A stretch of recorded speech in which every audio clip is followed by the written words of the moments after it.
All right, today we're going to start talking about trigonometry. First thing we're going to start off with is how we measure angles. Okay, mainly there's two different ways. But just to kind of start off and maybe explain a little bit about what that word means.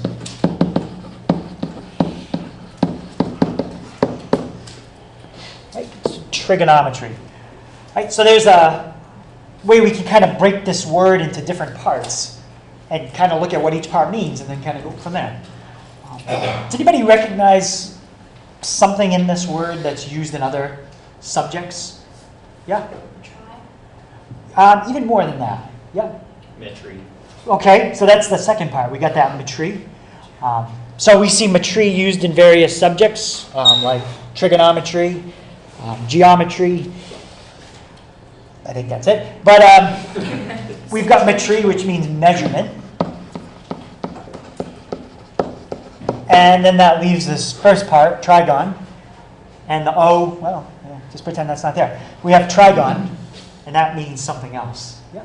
Doesn't that basically mean like a three-sided figure in a way? Because gon is like a polygon and a figure. Yeah. Trigon is another word for a triangle. We use that suffix quite a bit when we have like pentagon, hexagon, octagon. We don't use it normally for four-sided shapes. Okay, we call those quadrilaterals, but you could call them tetragons. And triangles, we don't normally use the word trigon, but you could. So basically in trigonometry, okay, everything's about measuring triangles. Whether we're measuring a triangle to find the height of a building or the width of something, okay, measuring triangles is a lot of what we do. So that's why we're going to start off talking about angles, okay, because angles are used obviously in triangles. All right, so first thing I just want to make sure people know is what is an angle. Okay, so an angle is made up of two rays, okay, with a common vertex. Okay, the vertex, think of it as like a starting point. Okay, that's where the rays come from, and they come out. Now, when we draw triangles, we do have angles there, but we don't have rays. We have segments, okay, in a triangle. And so even though those are segments, we still call those three things angles. Okay, but strictly speaking, if you're just drawing an angle kind of by itself, usually we sketch it something like that. Okay, two rays make up an angle. Okay, one of the rays is called the initial side. And the other ray is called the terminal side. Okay, when we're measuring positive angles, the way you figure out which side is initial and which side is terminal, basically we go in that direction, okay, to measure positive angles. So the initial side is where you would start, and the terminal side is where you would end up in a counterclockwise direction. Okay, so here's another example. I've got my initial side, my terminal side, and if I go in a counterclockwise direction, the side that I head towards and end at, that's my terminal side. This one that's horizontal on the bottom, that's my initial. And really we've got two angles here. Okay, you've got the angle that's inside, okay, that's acute, and we also have this angle on the outside. Okay, generally we're going to be talking about the angle that's inside the two rays, okay, between them, not on the outside of them. Okay, any questions on that?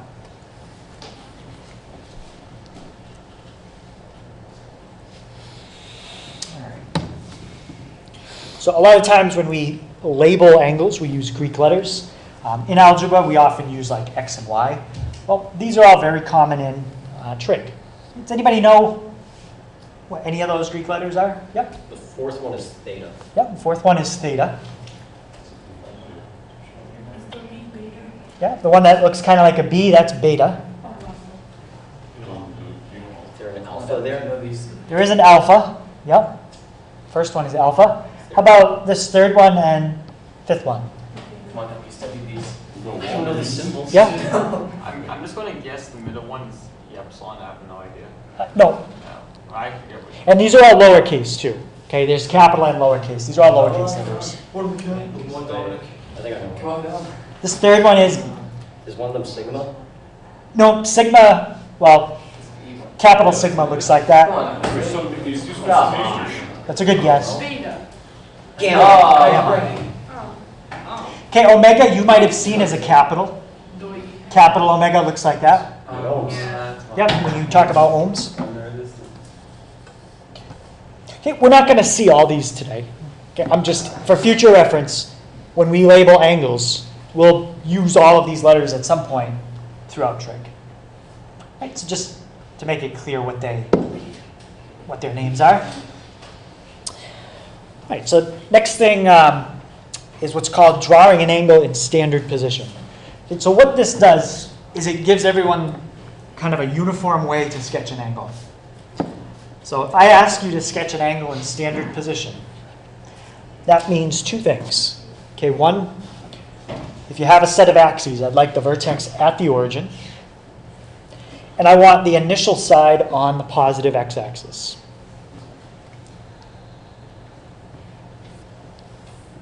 Okay, so there's an example of an angle in standard position. Okay, now what if I did that? Ain't standard. Why not? What's wrong with it? Because the vertex is not in the order. Yeah, vertex isn't at the origin. The initial side is fine, but the vertex needs to be at the origin. And then what if I did something like, let's go like that? Yeah. It's not standard position. Oh. Okay, the terminal side is on the y-axis, but that doesn't mean anything. Okay, the initial side has to be on the x-axis, and it's not. Okay, the vertex is at the origin. But, okay, the only way we get it in standard position is, put it back the way it was, okay, just like that. Okay, that's standard position. Okay, so any questions on what it means to sketch an angle in standard position? Okay, we'll do some sketches in a little bit. Okay, so one way we can measure an angle is in degrees. Okay, and anybody know in a full rotation how many degrees there are? Yep. Yeah, there's 360 degrees. And that's measuring it counterclockwise. Positive 360. Right, so earlier I mentioned there's two different ways you can measure angles. You can measure them in a positive or negative direction. Okay, so if I take a look at this website, basically allows me to draw different angles, okay, and it shows the measure in both degrees and radians. Okay, notice if I go in a clockwise direction, what kind of number do I get? Positive. Okay, and if I go all the way around, it's exactly 360. Okay, as I start to go the other way, okay, now we're going in a clockwise direction. Okay, now we get negative angles. Okay, so the negative or positive basically tells us the direction we went. If all we care is where we end up, then this would be exactly the same as that.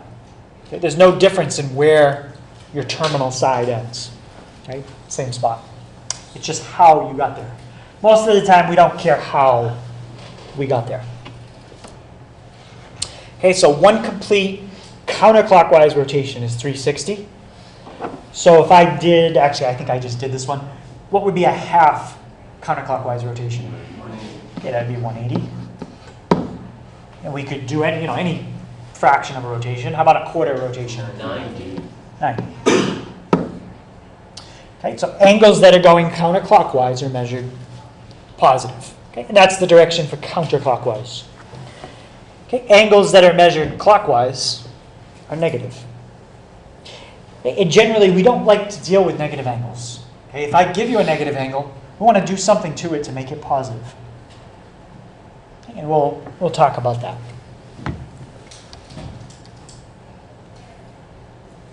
Right, so you can definitely have angles that are larger than 360 if they make more than one revolution. Right, so if we have an angle like this, and we keep going, now we've gone beyond one full revolution. So we've gone beyond 360 degrees.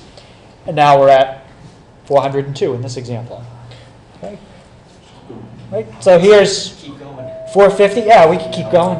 Go crazy. Oh, man. Make it like a billion. Yeah, I'll break my computer.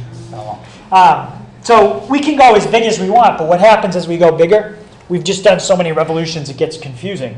So we like to make the angles smaller. And if you think about what I just did, like numerically, anybody think they can see what I'm doing each time here? 360 degrees. Yeah, I'm taking away 360 till I finally get an angle small enough that I understand where it is. Okay, now 90. Okay, I know exactly where that is. Okay, that one's straight up. Okay, so all those different angles had exactly the same terminal points. Okay, and there's a name for those kinds of angles. Okay, they have the same initial side and same terminal side. Right. And I'll show you that in a second. Okay, so two angles are coterminal if they have the same initial and terminal sides. All those angles I just showed you were coterminal. 90, 450, plus 360, plus 3, just keep adding 360. Or you can also go the other way. You can subtract 360. Right? So there's infinitely many angles that are coterminal with any angle. You can add 360 as many times as you want, or subtract it as many times as you want.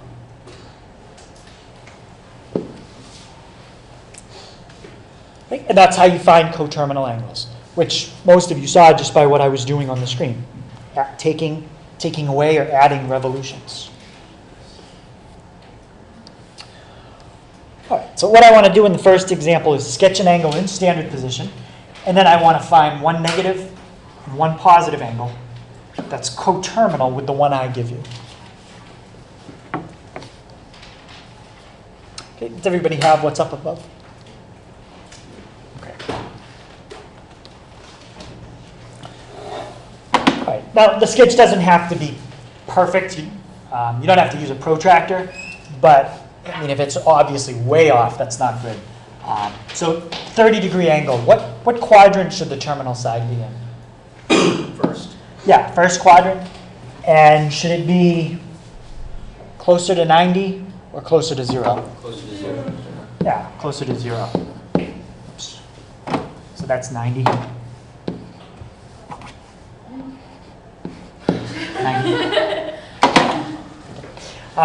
So draw our arrow. And maybe, well, it's not quite half, but that's good enough.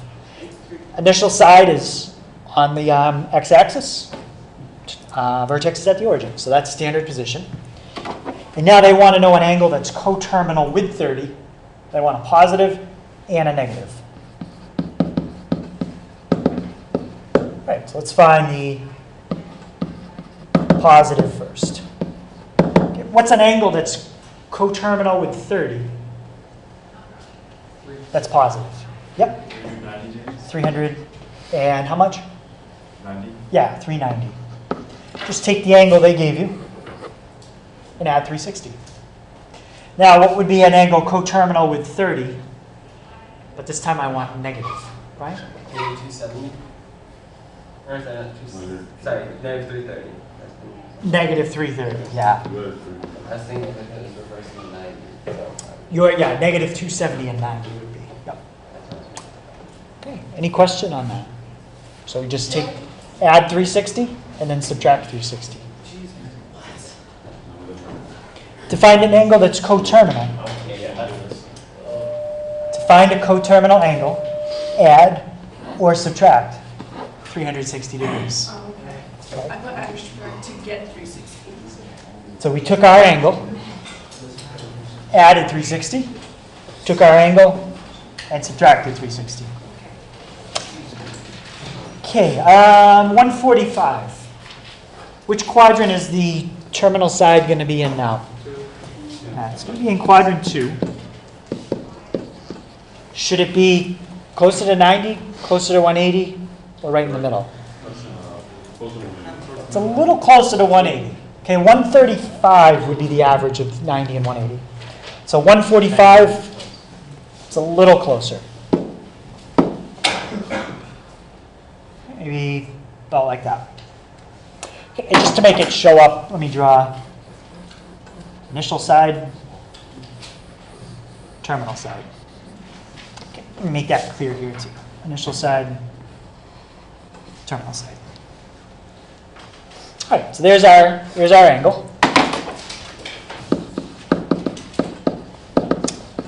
And let's find an angle that's coterminal and positive. Okay, so James, what would I do to 145 to do that? Yeah, just going to add 360. Okay, 505. Okay, and Nick, to find an angle that's coterminal and negative, we're going to subtract 360. So negative 215. Okay, any question on that one? All right, and now let's sketch negative 45. Okay, where's the terminal side going to be now? Fourth quadrant. Okay. Is it going to be 0? It's 270. Yeah, this would be the same as negative 90, if you want to think of it that way. It's going to go split that fourth quadrant right at a 45-degree angle. So about like that. That's my initial. And that's my terminal. Okay, initial side is always on the positive x-axis. Okay, so now they want an angle that's coterminal and positive. What would be an angle that's coterminal and positive? Aiden? Yep, 315. And an angle that's coterminal and negative? 405. Negative 405. Negative 405. Okay, so any questions on that? Yes? What if we have an angle that's like 360 degrees? 360 degrees. Then an angle that's coterminal and positive would be like 720. What about negative? Negative? Negative 360.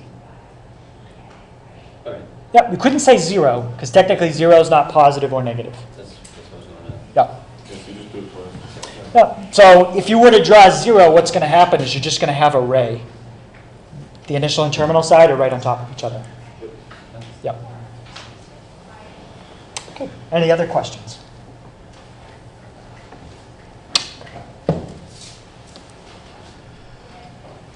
All right, so let's go over just some basic terms about angles. Okay, what's an acute angle? Yep. Between 0 and 90 degrees, not including. Not including, yeah, right. Not including 0, because if your angle was 0, Non-existent. yeah, it's not. You don't really have an angle, and it has to be less than 90. Okay, a lot of people, when I ask them what an acute angle is, they say smaller than 90, and I usually say, well, that's half of it. It has to be positive. Negative 10 is not acute. Okay, how about a right angle? Brian? Exactly 90 degrees. Yep, exactly 90. Okay, what about an obtuse angle? Greater than 90, less than 180. Greater than 90 and less than 180. Okay, complementary angles. What's the definition of complementary angles?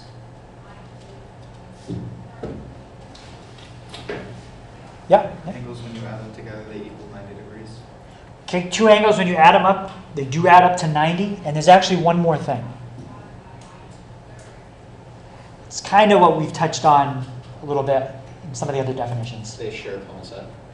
They actually don't. They don't have to be adjacent. You can have them separate if you were physically drawing them. But if you wanted like in geometry, sometimes we say adjacent angles that are complementary. They do share a common side. Yeah. Does anybody know what else? Yeah? Sharing the same vertex. No, they can be separate. So you can sketch them separate. Yeah? They're both positive. They both have to be positive. Don't be excused. Yeah. Okay, so two positive angles that add up to 90. So technically you could say negative 10 and 100. If you add them up, they do add up to 90, but they're not both positive, so they are not complementary. So I guess here you could say two acute angles, right, that add up to 90. Okay, how about supplementary? And keep in mind what we just said about complementary. Two positive angles that add up to 180 degrees. Two positive angles that add up to 180. Yep. Okay, so negative angles do not have complements or supplements. Because if I ask you to find the complement or supplement of a negative angle, it's undefined. It's not applicable.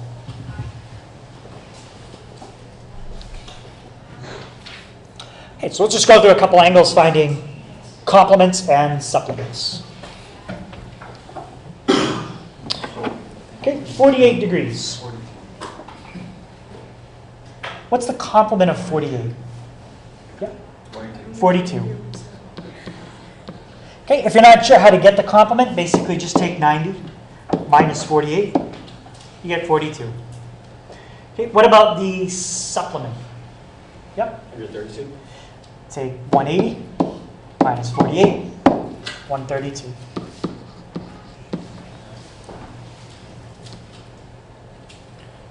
Okay, what's the complement of negative 18? Does not exist. Does not exist, yep. And the supplement also does not exist. Trick question. Okay, what's the complement of x? We're assuming here x is greater than 0. So if it wasn't, you could answer there's no answer. Assume it's greater than 0. 90 minus 6. 90 minus x. Degrees. And what about the supplement? 180 minus x. Okay, so this is just getting at the general idea of how you find complements and supplements. The other thing here, x would have to be greater than 0, and it would also have to be what? Less than 9. Yeah, it'd have to be less than 90. If it wasn't, you wouldn't be able to find a complement.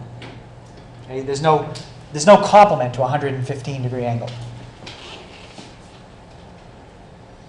Okay, any questions on that?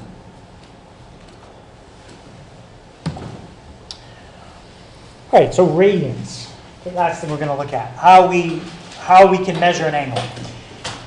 All right, well, in calculus, radians are used a lot. They're kind of the standard measurement that you use. If you use degrees in calculus, it makes some things harder, especially when you do derivatives and integrals of the trig functions. So you'll use radians, and it makes it easier. All right, so we'll talk about a couple things first, but kind of the goal of this section is to learn how do we change degrees to radians and vice versa. All right. First thing I have in this picture is what's called a central angle.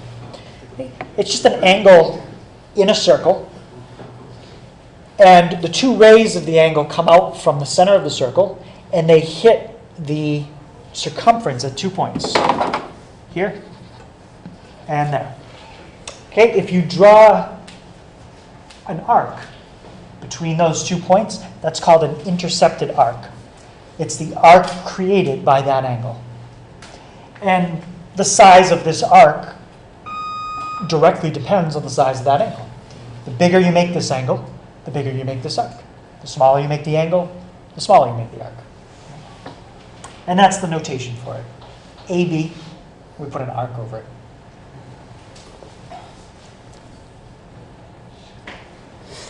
Okay, now this angle that I just drew, I'm going to show you visually what a radian would look like. This would be 1 radian if the following was true. The distance from the center to the edge of a circle, that's the radius. If this arc was exactly the same size as the radius, then this angle would be 1 radian. That would only happen, though, if the size of the arc and the radius matched. Okay, so another way to think about it, take a piece of string. Okay, measure that arc in red. Then take a piece of string, measure the radius. If they come out the same, then you have an angle that's 1 radian.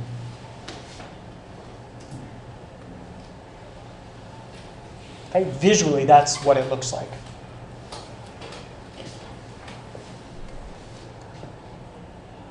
Okay, any question on that idea? Okay, that's an important relationship. If your arc size equals the radius, you get 1 radian. And we'll come back to that at different points.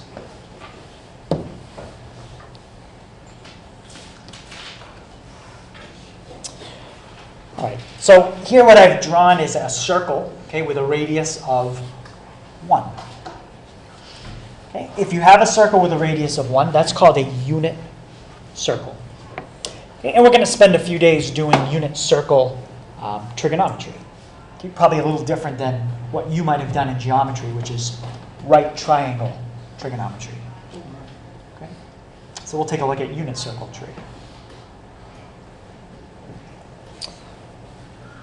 Right, so now I'm going to give you an important fact that's going to help us to learn how to convert between radians and degrees. It's going to kind of lead us towards the formula.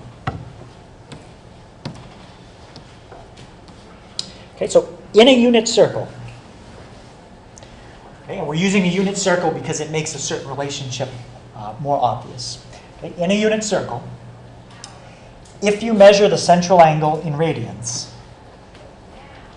numerically, it comes out exactly the same as the length of the arc. Okay, only in a unit circle. Right, so in a unit circle, if you measure your central angle in radians and then measure the size of your arc, the two numbers you get would be identical.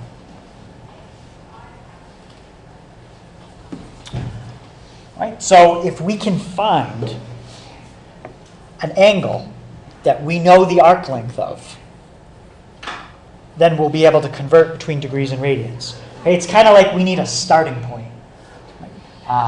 Kind of like if I said to you, I want to convert between inches and feet. Okay, but we got to have some relationship to start. And a common one would be in 1 foot, there's 12 inches. If you can figure out that connection between feet and inches, you can convert anything in feet to anything in inches, or vice versa. Okay, but you've got to have that starting point. That's what we're trying to get here, the starting point. So we're not trying to find a connection between feet and inches. We're trying to find a connection between angle size and arc size. Right? So can anybody think, it's a little tricky, think of an arc in this circle that we would know the angle for it. Think about an arc so big that it takes up the entire circle. 360. Yeah, okay, if we take up the entire circle, we already know that's 360 degrees. And we also have a way, if you remember, how to find an arc that takes up the whole circle. We normally don't call it an arc if it takes up the whole circle. We call it a circumference. And what's the formula for circumference? Pi r squared, that's area. Oh, yeah, that's pi times pi. 2 pi r. 2 pi r, or I heard pi times diameter, same thing. Okay, now in this one, what is my radius? 1. My radius is 1. So yeah, 2 pi times 1. You know what, we're not even going to round it. We'll just leave it as 2 pi. Okay, so in a unit circle, if the radius is 1, what did the circumference just come out to? 2 pi. 2 pi. Now, how many degrees if we go all the way around a circle? 360. All right, so now what do we know about the length of the arc and the size of an angle in a unit circle? For every 360 degrees, it is 2 pi. Yeah, for every 360 degrees, that is equal to 2 pi. The size of the arc, right here, and the size of the angle, which you guys said was 360, are equal. Okay, those two things equal each other in a unit circle. So that's the fact we're going to start with. 360 degrees equals 2 pi. All right. So there's our basically our formula to convert. 360 degrees equals 2 pi. And you can see it on this. Notice a lot of angles it writes as a decimal, but every now and then it gets to a special one and it writes it in terms of pi. Well, 360, that's a special one. 360 degrees is 2 pi radians. One thing you have to get used to is they don't write RAD after it. If you want degrees, you put the little circle, everybody knows it's degrees. If you want radians, you don't put anything. You just write the number. Okay? They don't put RAD. Sometimes I do at first just to get used to it, but eventually we've got to get used to not seeing that. Now, what could I divide each side by? Yeah, I could divide each side by 2. That's a little bit simpler conversion. So now I know in pi radians, there's 180 degrees. Now, that's fine, but normally when you have a conversion, what number is always in a conversion? Think about the one that I did from feet to inches. 1. Or if you want to convert hours to minutes. Usually wouldn't say to somebody, in 3 hours is 180 minutes. You could, but it's easier to just say 1 hour, 60 minutes. So what could I do on both sides here? Divide by pi. I could divide each side by pi.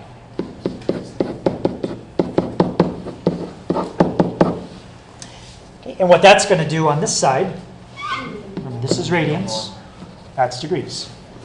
I get 1 radian equals 180 over pi degrees. So if you wanted to know how many degrees are actually in a radian, it's about 180 divided by 3.14. It's about 57. It's about the size of a radian. Now, if I wanted 2 radians, what could I do on each side of this equation to find 2 radians? Multiply by 2. If I just multiply by 2 and by 2, now it says in 2 radians, there's that many degrees. Okay, what if I wanted 8 radians? Hey, you just multiply by 8. Multiply by 8. So basically the trick is you take however many radians are, if you're converting from radians to degrees, you take how many radians you have, you multiply by 180, and divide by pi. Okay. So to convert from radians to degrees, you take however many degrees, like if you wanted 6, you'd take 6 radians equals 6 times 180 divided by pi. And a lot of times we don't do the decimal out, we just leave it. Okay, now, that's to convert from radians to degrees. What's another way I could get a 1 besides dividing both sides by pi? Divide by 180. Could divide both sides by 180. So pi over 180 and 180 over 180. So now that cancels out, and I get 1 degree equals pi over 180 radians. Okay, if I didn't want 1 degree, let's say I wanted 5 degrees. Multiply both sides by 5. And now 5 degrees is 5 times pi divided by 180. So this one is similar, but yeah, now you're multiplying by pi and dividing by 180. Okay, so that's how you change degrees to radians. Okay, and it's all based on that starting fact that we were able to find the circumference of a circle, and we know how many degrees in a full circle, and we know those two numbers are equal in a unit circle.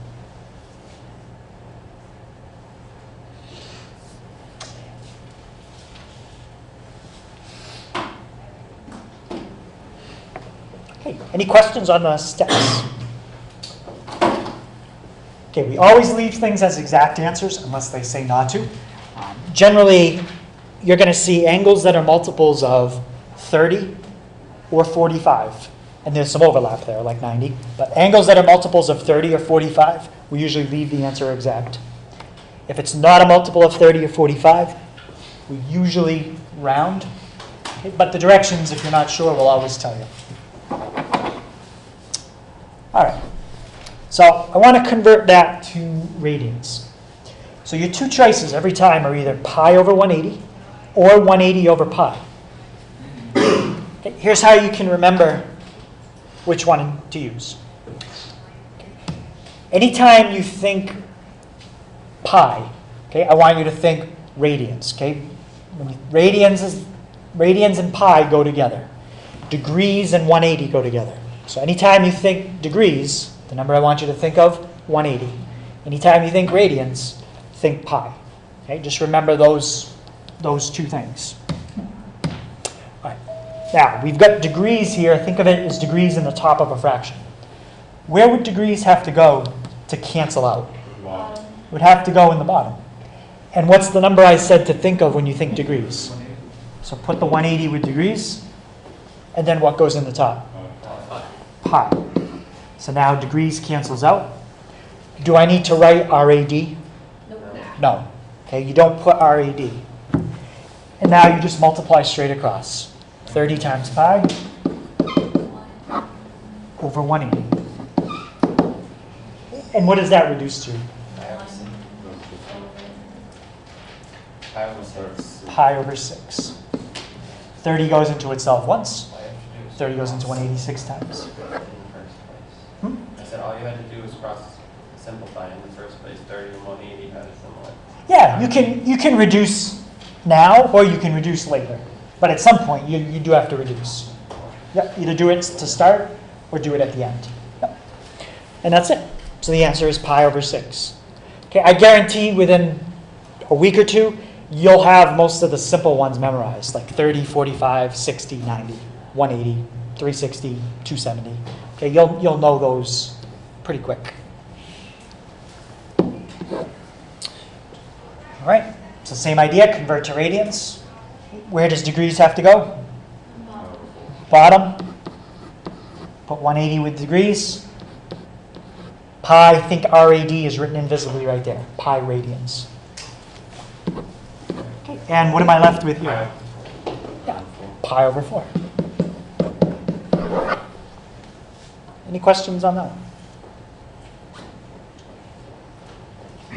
Okay, this is one of the most basic things we need to do in trig. Just be able to take an angle that's in degrees, change it to radians. We'll try the other way as well. Okay, 60. Well, if you know, here's a trick in your head. If you know 30, 60 is what to 30? Double. So it's basically just 2 pi over 6, and then you could reduce. But it's going to be pi over 3. But if you didn't see that, just go through it like normal. 180 in the bottom, pi in the top. And now you should see that 60 goes into 180 3 times. So if I wanted to know what 120 degrees is, what would it be based on that?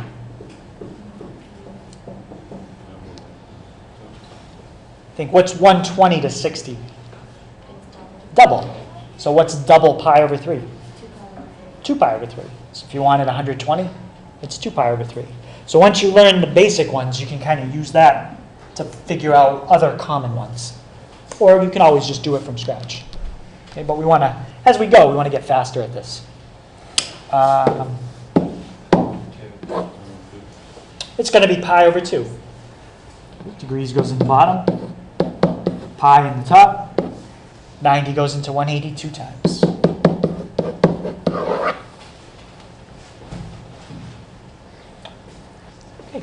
Any questions on those? Okay, so we'll go do some the other way, but when you see the homework, there's lots of these kinds of problems. So it looks like a lot of problems, but they're fast. All right. So now we want to change to degrees. Okay. What I like to do is pretend there's, I'll write it the first time, but there's radians written in the top. It's invisible. Where would radians have to go to cancel? Bottom. What's the number I said always think of when? Pi. In the top? 180 What's the label? degrees. Degrees. Okay, what cancels out here? Pi's. And then the 2 goes to a 1. And then 180 goes to Anything else that cancels out first? radian. Radians is gone. Which normally it's going to be invisible, so we won't cross that out. But and then somebody said 2 into 180 goes. So we have 3 times 90 degrees. 270.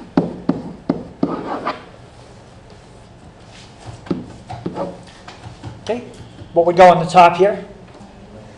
180. Bottom? Pi. Okay, radians is gone. Anything else? Pi's. Pi's. 2 times 60 degrees. 120. Okay, we talked about that 1 minute ago. 2 pi over 3. Let's try 5 pi over 4. What goes in the top? Bottom? Pi. 4 goes into 180 how many times? And what's 45 times 5? What is it? Yep. Eventually the 45s are going to become common. 45, 135, 225, 315. We use those a lot. Okay, questions on that?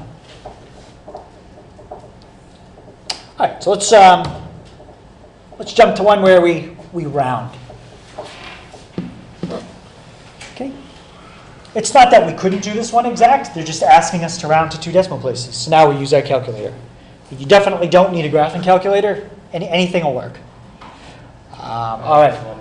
What goes in the bottom here? Degrees. And the top? Pi. Now, I wouldn't even bother reducing it. Just type it in. Okay. As I type it in, it is important that you use the pi button. Do not use 3.14. Okay. 500 times pi. Why the pi button? It's more accurate. Yes, it uses like the max decimals of pi. Yeah, it uses like 20 decimals for pi. Okay, so this is about 8.73. Degrees or radians? Radians. So do I need to put a label on it? Nope. If I see a number just like that in the context of a trig problem, an angle problem, I know it's radians. Okay, how about negative 200? What do I multiply by here? Pi over 180. You want that degrees to cancel out, so put it in the bottom. Okay. And anybody have an answer for that using the pi button? Negative 3.49. 3.49. And always round properly. If it's 5 or higher, we round up. You know. Where's the pi button? The pi button on the graphing calculator? Second Karen. Yeah, it's right below clear. Oh, Second. Karen. All right, let's, last ones we'll try is rounding. Now they want us to change to degrees. Okay, first thing is I look at the unit I want to cancel out, and that always goes where? That always goes in the bottom. And so for the first one, I'm just showing you the units. What goes in the top? 180 degrees. 180 degrees. Now this time there's no pi to cancel out. So we're just going to multiply the way it is. 3 times 180 is 540 divided by pi. Okay, that's 171.89. This is a good one. Let me show you what happens if you don't use the pi button. Okay, if you use 3.14. 3 times 180 divided by 3.14. We get 171.97. That's 97 and 89, that's quite a bit different, okay? That's off quite a bit. So use the pi button. Okay, and the last one, convert 5.2 radians to degrees. Derek, what goes in the top? We'll go on top, 180 degrees. And the bottom? The bottom, we'll go pi radians. Pi radians. Okay, again, I want you to get used to not seeing that, so I'm just going to erase it.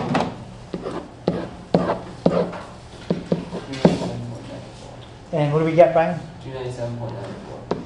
297.94. Okay, 5.2 and 3 radians. Those aren't really special angles at all.